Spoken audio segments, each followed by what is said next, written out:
Hello everyone, this is Shahnila and I welcome to my YouTube channel study एडिशनो। आज का topic है सित्तन vassal की गुफा, यानी कि आज हम लोग पढ़ेंगे सित्तन वासल की गुफा।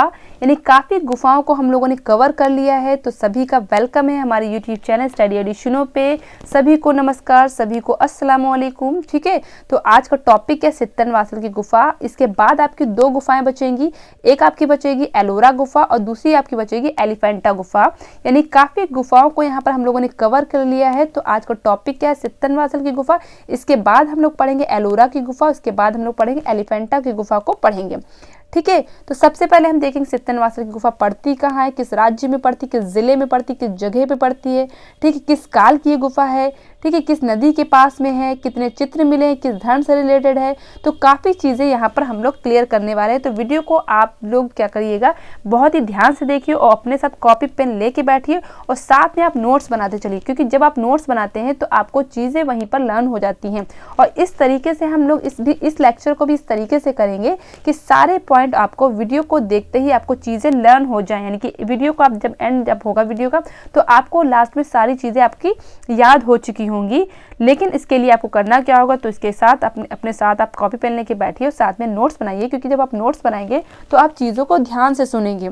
ठीक है, तो आपको लर्न भी करना होता है। अगर चीज़ें आपको लर्न नहीं हुई तो आपका पढ़ने का कोई फ़ायदा नहीं है, यानी कि मेरा यहाँ पढ़ाने का कोई फ़ायदा नहीं है। ठीक है, तो पर्पज़ मेरा यही रहता है कि आपको चीज़ें यहाँ पर लर्न हो जाए।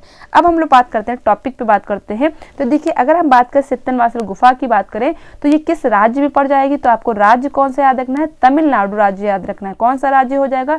तमिलनाडु। आपको तमिलनाडु राज्य आपको याद रखना है। जिले की बात करें तो आपको जिला कौन सा याद रखना है? तो तंजौर जिला आपको याद रखना है। कौन सा जिला हो जाएगा? तंजौर जिले को आपको याद रखना है, राइट। तो यहाँ पर राज्य की बात करें तो आपको तमिलनाडु राज्य हो जाएगा। जिले की बात करें तो तंजौर जिला हो जाएगा। और किस जगह पे आपको, तो पड्डुकोट्टई नामक एक जगह है, उसके उत्तर पश्चिम की ओर जब आप आएंगे तो 16 किलोमीटर की दूरी पे आपको सित्तन वासल गुफा मंदिर आपको मिल जाएंगे। ठीक है, तो सित्तन वासल गुफा मंदिर आपको वहां पर मिल जाएंगे। तो फिर से सुनिए, किस राज्य में पड़ेगी, तो आपको याद रखना है तमिलनाडु राज्य में। किस जिले में पड़ेगी, तो आपको तंजौर जिला याद रखना है।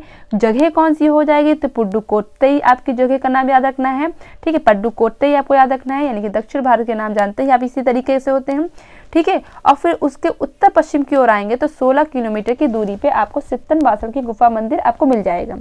फिर इसकी बात करें, अभी मैं नदी पे थोड़ा सा आऊंगी, पहले यहाँ पर बात कर लेते हैं इसका शाब्दिक अर्थ क्या है। तो शाब्दिक अर्थ क्या है? जैन संतों के सिद्धों का निवास स्थान है। ठीक है, तो इसका शाब्दिक अर्थ क्या हो जाएगा? जैन संतों के सिद्धों का निवास स्थान इसका शाब्दिक अर्थ हो जाएगा, राइट। क्योंकि ये क्या है? जैन धर्म से रिलेटेड है, यानी कि यहाँ पर जैन धर्म से रिलेटेड चीजें आपको, बहुत सी चित्र आपको मिल जाते हैं। और इसका शाब्दिक अर्थ भी क्या है? जैन संतों के सिद्धों का निवास स्थान है। अब हम बात करते हैं, ये जो सित्तन वासल जो गुफा है किस नदी के पास में पड़ती है, तो आपको कावेरी नदी भी लिखा मिलता है और प्लस आपको जो बुक में कृष्णा नदी भी लिखा मिलता है। ठीक है, तो आपको यहाँ पर कावेरी नदी भी लिखा मिलता है और कृष्णा नदी भी काफी बुक्स में आपको लिखा मिलता है। तो अभी यहाँ पर हम लोग क्लियर करते हैं कि ये कहाँ पर पड़ेगी, कावेरी नदी की कृष्णा नदी। तो पहले हम लोग कृष्णा नदी का उद्गम स्थल देखेंगे, किस किस राज्य से होकर गुजरेगी, फिर हम लोग कावेरी नदी का देखेंगे, तो जिससे आपको पूरी तरीके से क्लियर हो जाएगा कि आपकी सित्तन वासल की गुफा कहाँ पड़ती है। क्योंकि आपको कायदे से पढ़ना, ढंग से पढ़ना, यानी कि प्रूफ के साथ पढ़ना है कि ये कहाँ पर हो सकती है। तो सबसे पहले अगर हम कृष्णा नदी की बात करें तो किस राज्य से होकर के गुजरती है, तो किस राज्य से निकलती है, तो आपको याद रखना महाराष्ट्र से। कहाँ से निकलेगी? आपकी महाराष्ट्र से। तो यहाँ पर हम लोग लिखते चलते हैं, तो कृष्णा नदी यहाँ पर लिखते हैं, तो ये आपकी पड़ेगी महाराष्ट्र से। कहाँ से निकलेगी? महाराष्ट्र। यहाँ पर आप याद रखना है, महाराष्ट्र के कहाँ निकलेगी? महाबलेश्वर से। कहाँ से निकलेगी? महाबलेश्वर से निकलती है। ठीक है, कहाँ होकर के जाती है आपको याद रखना है? कर्नाटक फिर जाएगी। कहाँ जाएगी? कर्नाटक आपकी जाएगी। कर्नाटक के बाद कहाँ जाएगी? तेलंगाना जाएगी। ठीक है, तेलंगाना के बाद कहाँ जाएगी? आंध्र प्रदेश जाएगी। कहाँ पर जाएगी? आंध्र प्रदेश जाएगी। फिर कहाँ पर जाएगी? फिर ये आपकी बंगाल की खाड़ी में गिर जाती है। फिर आपकी कहाँ गिर जाएगी? बंगाल की जो है खाड़ी में गिर जाती है। बंगाल की खाड़ी में ये क्या हो जाती है? गिर जाती है, मिल जाती है। क्लियर बात है। यानी कृष्णा नदी का पहले निकलने का स्थान देखते हैं तो महाराष्ट्र के महाबलेश्वर से निकलते हुए ये कर्नाटक राज्य में जाती है, फिर तेलंगाना राज्य में जाती है, फिर आंध्र प्रदेश राज्य में जाती है, फिर बंगाल की खाड़ी में जाकर के ये गिर जाती है। तो जाहिर सी बात है यहाँ पर आपका तमिलनाडु राज्य नहीं आया, कहीं पर आया नहीं आया, यहाँ पर एक महाराष्ट्र आ गया, फिर आपका कर्नाटक आया, फिर तेलंगाना आया, फिर आपका आंध्र प्रदेश आया, फिर जाके क्या है ये बंगाल की खाड़ी में गिर जाती है। तो जाहिर सी बात है यहाँ पर तमिलनाडु राज्य नहीं आया। अब हम लोग बात करते हैं कावेरी नदी की। कावेरी नदी को देखते हैं कि कहाँ से निकलती है, कहाँ पर से जाती है। तो आपको वहाँ पर सब सारी चीज़ें क्लियर हो जाएंगी कि ये कावेरी नदी होगा या कृष्णा नदी होगा।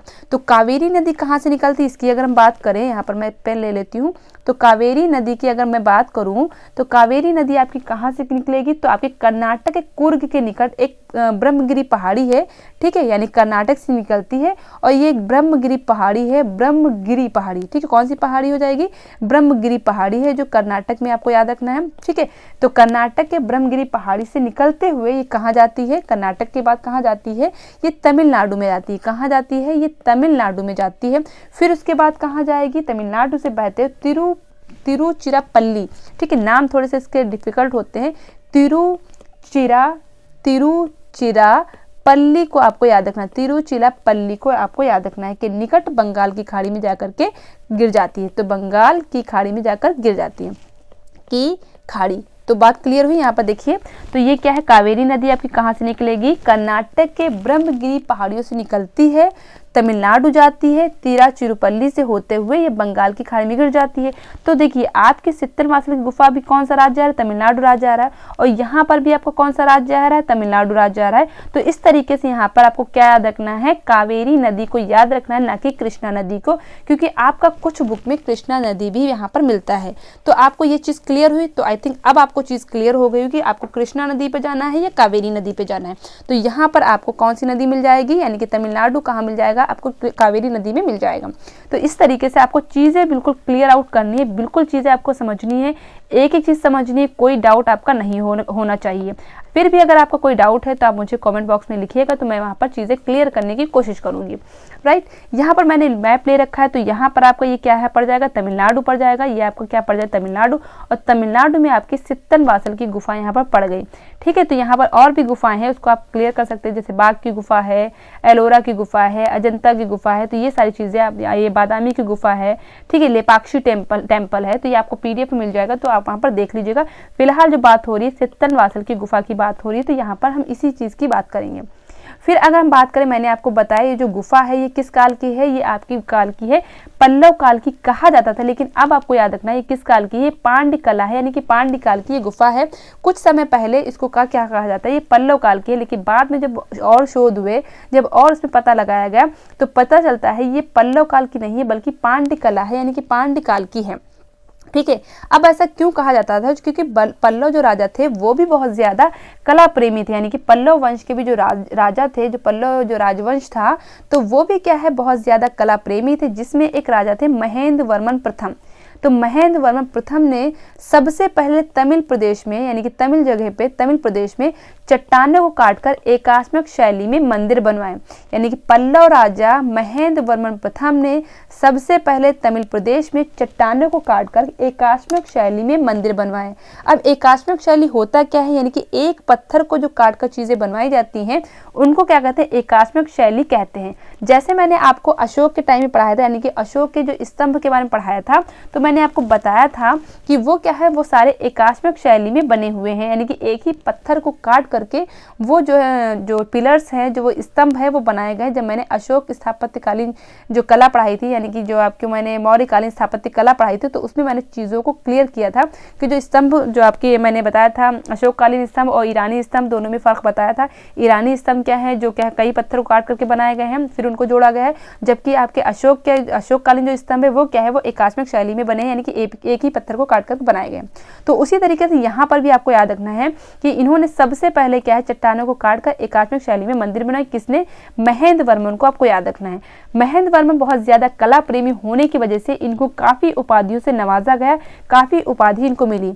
इनको क्या क्या कहा जाता है, यानी कि विचित्र चित्र के नाम से भी जाना जाता है, ठीक है, चित्रकरापुल्ली के नाम से भी जाना जाता है, मित्र विलास के नाम से भी जाना जाता है, और चैत्यकारी के भी नाम से जाना जाता है, ठीक है। तो विचित्र चित्र याद रखना है, चित्रकरापुल्ली याद रखना है, मित्त विलास आपको याद रखना है और चैत्यकारी याद रखना है, क्योंकि ये जो है सारे राज्य जो नेम है वो तमिल के हैं, तो नाम थोड़े से डिफिकल्ट आपको लग रहे होंगे।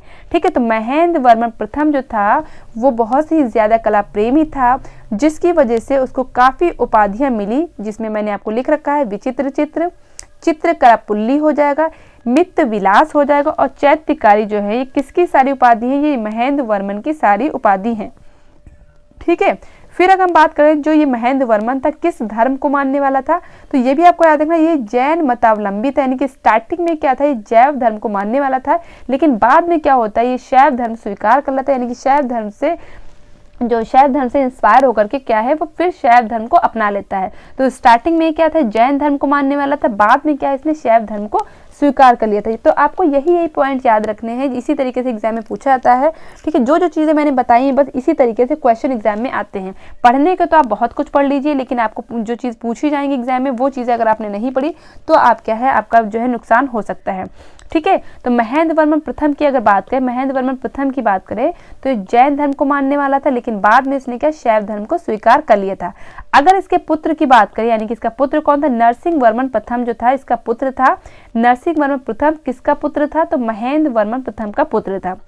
अब ये नरसिंह वर्मन यहाँ पर क्यों आपको याद रखना है, क्योंकि ये सब कौन क्या है, पल्लव वंश के राजा हैं। ठीक है, तो इन्होंने क्या किया, नरसिंह वर्मन ने क्या किया, इन्होंने मामल्लपुरम के रथ मंदिरों का निर्माण इनके समय में पूछा जाता है, मामल्लपुरम के रथ मंदिरों का निर्माण किस राजा के समय में हुआ, तो आपको याद रखना नरसिंह वर्मन प्रथम के समय में हुआ। ये जो मंदिर है वो किसके नुमा है, यानी कि रथ के आकार के बने हुए हैं, यानी कि रथ पर, यानी कि ऐसा लगता है कि रथों पे ये मंदिर पूरे बनाए गए हैं। ठीक है, तो इस तरीके से ये रथ मंदिर यानी कि रथों पर ये मंदिर बनाए गए हैं। तो ये क्या है, किसने बनवाए, किसके शासन में बने, तो आपको याद रखना है नरसिंह वर्मन प्रथम के शासनकाल में मामल्लपुरम के रथ मंदिरों का निर्माण हुआ। तो ये सारी चीज़ें आपको याद रखनी है। फिर मैंने आपको बताया कि ये जो यानी कि स्टार्टिंग में कहा जाता था ये पल्लव वंश के हैं, यानी कि कुछ समय पूर्व इनका क्या है, इनके भित्ति चित्रों को देख करके ऐसा लगता था ये पल्लव कालीन है, क्योंकि मैंने आपको बताया कि पल्लव कालीन जो राजा थे वो बहुत ज़्यादा कला प्रेमी थे, उन्होंने बहुत सब चीज़ें बनवाई। तो इसीलिए कहा जाता है कि ये जो आपके सित्तरवासल की गुफा है तो ये भी क्या पल्लव कालीन के सर्वश्रेष्ठ अवशिष्ट के अंतर्गत माना जाता रहा था। लेकिन जब चीज़ें और क्लियर हुई और चीज़ें जब सामने आई तो एक शिवराम मूर्ति जो कलाविद थे, इनको याद रखिएगा आप, शिवराम मूर्ति कलाविद थे, जिसको मैं यहाँ पर लिख देती हूँ अलग से, शिवराम मूर्ति आपको याद रखना है। इन्होंने कहा ये सित्तनवासल की जो गुफा है ये आपकी पल्लव काल की नहीं बल्कि है पांड्य काल की कला है। ठीक है, इनको पांड्य चित्रकला का अप्रतिम केंद्र माना। ठीक है, तो इन्होंने क्या माना, पांड्य काल का माना, यानी कि पांड्य वंश की ये जो गुफा है पांड्य वंश की मानी, ना कि पल्लव की। ठीक है, ऐसा विदित होता है कि वहाँ के भित्ति चित्र बड़े ही उच्च कोटि के रहे होंगे। उनको यानी कि सित्तनवासल की जो गुफा को देखते हैं, सित्तनवासल की जब गुफा को देखते हैं तो वहाँ पर जो अंश मिले हैं, जो अवशेष मिले, जाहिर सी बात है अब जो चीज़ें वहाँ पर इतनी अच्छी पोजीशन में नहीं है, तो वहाँ पे जो हम लोग जाते हैं वहाँ पर जब चीज़ें देखते हैं तो ऐसा जाहिर होता है कि ये जो चित्र हैं बहुत उच्च कोटि के अपने टाइम में होंगे। यानी कि उसके जो अंश से ये जाहिर होता है कि ये जो चित्र है बहुत ही ज़्यादा भव्य, बहुत ज़्यादा उच्च कोटि के अपने टाइम के रहे होंगे। लेकिन प्रेजेंट टाइम की अगर बात करें तो ये जो सारे जो चित्र हैं वो क्या सब हो चुके हैं, धूमिल हो चुके हैं, यानी कि मिट चुके हैं। फिर भी कुछ चित्रों के अवशेष हम लोगों को किस पे मिल जाते हैं, छतों और खंभों पे मिल जाते हैं, छतों और खंभों पे आपको मिल जाते हैं अभी भी। छतें कहाँ, यानी कि जो बरामदे की जो छतें हैं उन पे आपको चित्र अभी भी मिल जाते हैं। तो यहाँ पर आपको याद है छतों और खंभों के चित्र जो है अभी आपको यहाँ पर मिल जाते हैं। लेकिन उनको देख करके, उनके अवशेषों को देख करके ऐसा जाहिर होता है कि जो चित्र है अपने टाइम में बहुत ही ज़्यादा उम्दा, बहुत ही ज़्यादा खूबसूरत रहे होंगे। लेकिन क्या होता है, समय बीतने की वजह से, ठीक है, समय का जो बीतने की वजह से तो ये सब क्या है, चित्र जो कैसे धुंधले हो जाते हैं, यानी कि धूमिल हो जाते हैं, यानी कि मिट जाते हैं। ठीक है, ये मंदिर मैंने आपको बता दी, ये भी मंदिर क्या है, चट्टानों को काट करके बनाया गया मंदिर है। फिर हम बात करते हैं इसकी खोज किसने की, यानी कि जो सित्तनवासल की जो गुफा है इसकी खोज किसने की, सबसे पहले इसकी खोज किसने की। तो खोज के लिए तो आपको श्री दूबिल को ही याद रखना है। देखिए अगर क्वेश्चन आएगा कि खोज किसने की तो आपको श्री दूबिल को ही याद रखना है। कब की थी, 1934 आपको याद रखना है। 1934 में श्री जो द्रूबिल जो क्या है फ्रांसीसी शोधकर्ता थे, यानी कि फ्रांस के रहने वाले थे। तो द्रूबिल को आपको याद रखना जो कहाँ के थे, यानी कि फ्रांस के थे। ठीक है, फ्रांसीसी शोधकर्ता कलाकार थे जिन्होंने इनकी खोज की। कब की? 1934 को थी। लेकिन इन्होंने अपनी पुस्तक, अब देखिए कितने ईमानदार थे कि इन्होंने अपनी पुस्तक में लिखा, ऐसे आप याद कर सकते हैं कि ध्रुवील ने क्या है अपनी पुस्तक में लिखा कि सबसे पहले उन्होंने इसको नहीं देखा, बल्कि इससे पहले उनको कौन देख चुका था? गोपीनाथ देख चुके थे। कौन? टी.एस. गोपीनाथ देख चुके थे। तो बात क्लियर हुई। तो 1934 में ध्रुवील ने सित्तनवासल गुफा की खोज की, लेकिन उन्होंने अपनी पुस्तक में ऐसा जिक्र किया है कि टी.एस. गोपीनाथ इनसे पहले इसको देख चुके थे, ने देखा, और उन्होंने ही इन चित्रों के उतना ही प्राचीन माना जितना प्राचीन ये गुफा है। और इन्होंने ये जो जानकारी दी थी ध्रुवील ने, जो अपनी पुस्तक में लिखा उसके अकॉर्डिंग बता रही हूँ मैं, ठीक है। ध्रुवील ने टी.एस. गोपीनाथ में के बारे में लिखा कि सबसे पहले टी.एस. गोपीनाथ ने इन सित्तलवासल गुफा को देखा और उन्होंने इन चित्रों का जो टाइम बताया है वो रियल में जो टाइम है वो उसी तरीके से उन्होंने टाइम बताया है, यानी कि उन्होंने सही जानकारी दी है अकॉर्डिंग टू ध्रुवील, ठीक है। तो यहाँ पर बात चीज क्लियर हुई, यानी कि सबसे पहले देखा किसने? तो गोपीनाथ हो जाएंगे, और खोज किसने की? तो आपको ध्रुवील को याद रखना है। तो दोनों ही क्वेश्चन आपको याद रखने हैं। पूछा जाए कब की, तो 1934 आपको याद रखना है, ठीक है। तो 1934 आपको यहाँ पर याद रखना है। फिर बात करें, ये मैंने आपको बताया जैन मंदिर कहलाते हैं। ये जो सित्तनवासल गुफा जो है ये क्या है? जैन मंदिर कहलाते हैं। ये गुफा जैन मंदिर है जो पूर्णतः चित्रों से अलंकृत था। अब था यहाँ पर बात हो रही, ना कि है, ठीक है। यानी कि ये जो मंदिर है ये जो है पूर्णतः चित्रों से अलंकृत मंदिर था, किंतु अब यहाँ पर छतों और स्तंभों के ऊपरी भाग में ही आपको चित्र मिलते हैं। इसके अलावा जो चित्र थे वो सारे क्या है? अब क्या है? मिट चुके हैं। बात क्लियर हुई। तो आपको जैन मंदिर भी याद रखना है। हालांकि यहाँ पर अर्धनारीश्वर का भी चित्र आपको मिल जाएगा। अभी यहाँ पर अभी आगे चीज़ों को हम लोग डिस्कस करेंगे। फिर हम बात करें, यहाँ पर कुछ चित्र देख लेते हैं। देखिए बहुत सारी चीज़ें यहाँ पर आपको नहीं मिलेंगी, लेकिन जितनी भी चीज़ें मैं बता रही हूँ सारी ही पॉइंट आपके एग्जाम में इसी तरीके से पूछे जाएंगे। तो चित्रों की बात करें तो यहाँ पर कमल युक्त सरोवर मिल जाता है। अब देखिए यहाँ पर आपको अच्छे से याद रखना है कि यहाँ पर क्या है? एक छत पे, यानी कि छत पे कमल युक्त सरोवर मिलता है, जिसमें क्या होता है, यानी कि यहाँ पर आपको क्या है? काफ़ी चीज़ें मिल जाती हैं यहाँ पर, जैसे कि मीन है, मीन में मछली है, मकर है, जहाँ पर खाली जगह वगैरह होती है। तो यहाँ पर आपको कमल युक्त जो है ये बरामदे में बना हुआ, ये चीज़ ध्यान से सुनिए मेरी बात मैं क्या बता रही हूँ। कमल युक्त सरोवर यानी कि सरोवर एक मिलता है जिसमें कमल वगैरह होते हैं, आलेखन वगैरह होते हैं, जिसमें पुष्प यानी कि कमल के पुष्प खिले होते हैं, ठीक है। और इसमें क्या होता है? जो जगह होती है, जो खाली जगह होती है, वहाँ पर मीन है, यहाँ पर आपको क्या है? मीन है, मीन मछली होता है, मकर है। तो इन सब चीज़ों के आपको जो है चित्र बीच बीच में आपको मिल जाते हैं, ठीक है। पास ही में क्या है? हाथी है, भैंसे हैं, पक्षी हैं, तो इन सब के भी आपको समुदाय मिल जाते हैं, ठीक है। फिर यहाँ पर 3 दिव्य पुरुष की कलाकृति मिल जाती है। तो यहाँ पर मैंने अलग से लिख भी रखा है, 3 दिव्य पुरुष की फूल तोड़ते हुए, ये सब चीज़ें आपको मिल जाती हैं। तो आपको याद क्या रखना है? यहाँ पर कमल युक्त सरोवर मिल जाता है, नृत्य करती हुई अप्सरा, एक यहाँ पर चित्र मिला है, एक अप्सरा है, यानी कि नृत्य करती हुई दिखाया गया। और ये क्या बताएगा? ये एक अप्सरा का चित्र है, ठीक है। इसको इस पोजीशन में बनाया गया जैसे कि वो डांस कर रही है।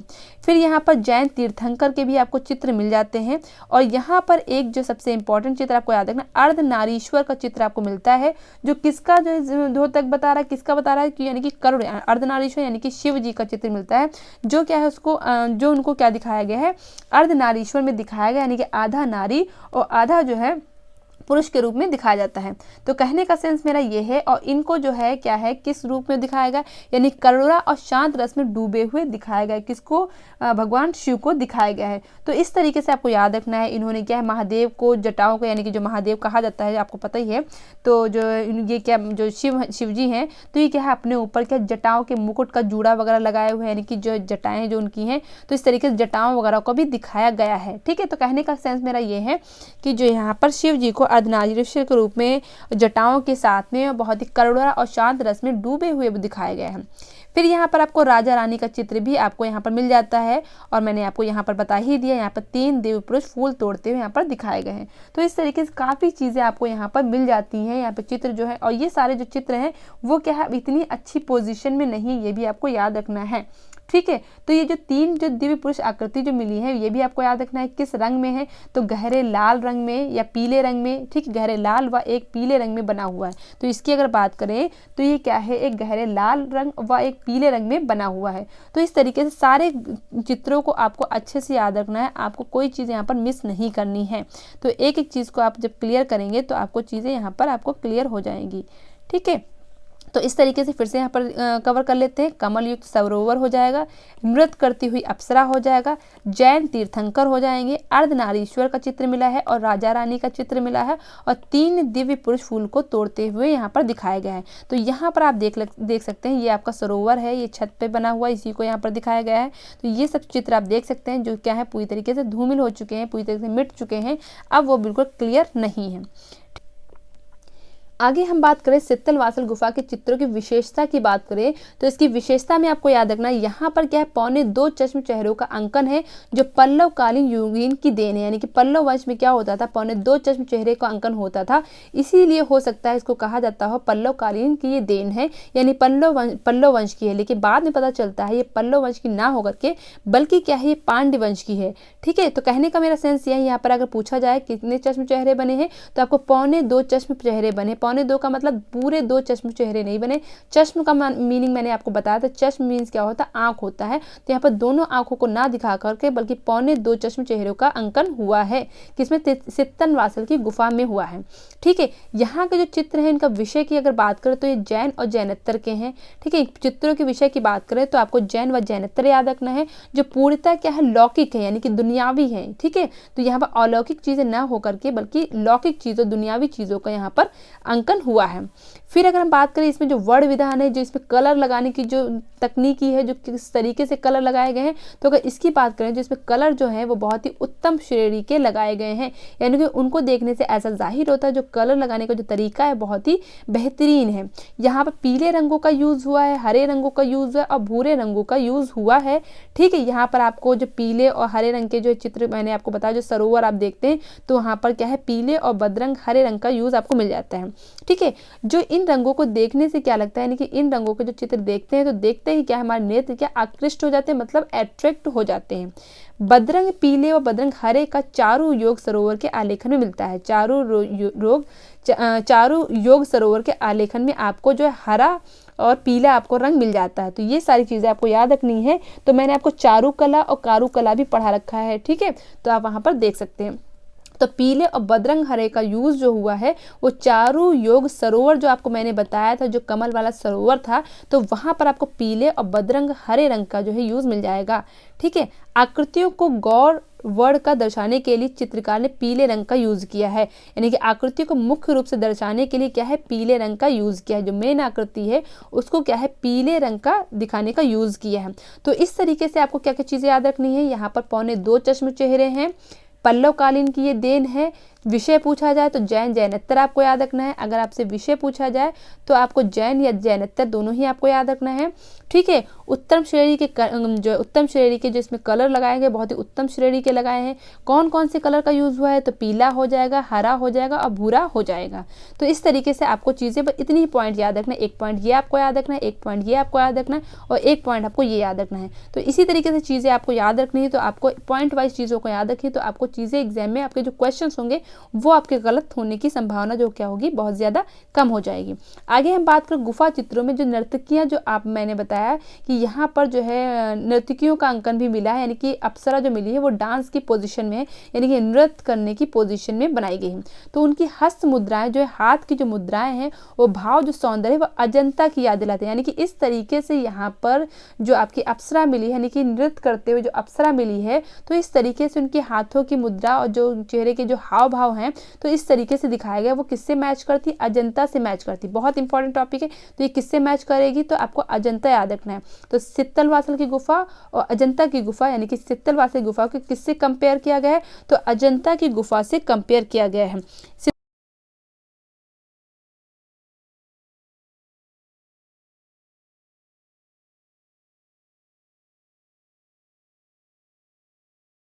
कि यहाँ पर जो चित्र जो मिले हैं वो आपको बहुत ही परिपक्व हैं, यानी कि बहुत ही मैच्योर हैं। ऐसा नहीं लग रहा कोई बचकाने टाइप में हो, किसी बच्चे ने उठा करके बना दिया, ऐसा नहीं लगता है। यहाँ के आप चित्र को देखेंगे तो जैसे कि अजंता में जो चित्र बहुत ही परिपक्व जो है, बहुत ही मैच्योर टाइप के यानी कि सेंसिबल जो चीज़ें वहाँ पर मिल जाती हैं, तो उसी तरीके से आपको सित्तनवासल की गुफा में भी चीज़ें मिल जाती हैं। तो इस तरीके से यहाँ पर हम लोगों ने ये सारी चीज़ें देखी। एक बार हम लोग 2 मिनट में इसको रिकॉल कर लेते हैं कि क्या क्या चीज़ें हम लोगों ने यहाँ पर पढ़ी, तो सबसे पहले हम लोगों ने पढ़ा कि सित्तनवासल की गुफा किस राज्य में पड़ती है, तो आपको याद रखना तमिलनाडु राज्य में पड़ती है। जिला पूछा जाए तो तंजौर जिला हो जाएगा। नदी पूछी जाए तो कावेरी नदी हो जाएगा। शताब्दी पूछी जाए तो आपको 7वीं से 9वीं शताब्दी आपको याद रखना है। यहाँ पर मैंने आपको ये स्टेट बता दिया था। फिर आपको यहाँ पर मैंने बताया था जो पल्लव कालीन जो राजा थे, जो महेंद्र वर्मन जो प्रथम थे, ठीक है, इन्होंने सबसे पहले तमिल प्रदेश में चट्टानों को काटकर एकात्मिक शैली में मंदिर बनवाए। इसका जो पुत्र था नरसिंह वर्मन, इन्होंने क्या है रथ मंदिर का निर्माण, यानी कि इनके समय में रथ मंदिरों का निर्माण हुआ। किसके समय में? नरसिंह वर्मन प्रथम, जो किसका पुत्र था? महेंद्र वर्मन का पुत्र था। तो ये सारी चीजें हम लोगों ने पढ़ी। फिर मैंने आपको बताया कि जो कलाविद जो शिवराम मूर्ति जी थे, इन्होंने बताया कि ये पल्लव कालीन ना होकर के बल्कि क्या है ये पांड्यकालीन चित्रकला का ये नमूना है, ठीक है। फिर मैंने आपको बताया इसकी खोज किसने की थी, तो 1934 में किसने की थी, तो आपको याद रखना दूरबीन ने इसकी खोज की थी। सबसे पहले इसको देखा किसने था, तो गोपीनाथ ने इसको सबसे पहले देखा था। फिर बात करें किस धर्म से रिलेटेड है, तो जैन धर्म से रिलेटेड है। सित्तनवासल गुफा जो मंदिर जो है वो क्या है आपको पूरी तरीके से अलंकृत मिल जाते हैं, लेकिन अब जो चीज़ें वहाँ पर चित्र काफ़ी मतलब अब आपको चीज़ें वहाँ पर अच्छी तरीके से नहीं मिलती, बल्कि खंभों और छतों पर चीज़ें आपको मिल जाती हैं। ये सारे यहाँ पर चित्र हम लोगों ने कवर किए। फिर हम लोगों ने यहाँ पर देखा कि इसकी विशेषता क्या है, तो ये 2.25 चश्म चेहरे बने हैं जो पल्लव कालीन की देन है, ठीक है। और जो विषय क्या हो जाएगा, जैनेतर हो जाएगा, जो पूरी तरह क्या है लौकिक है।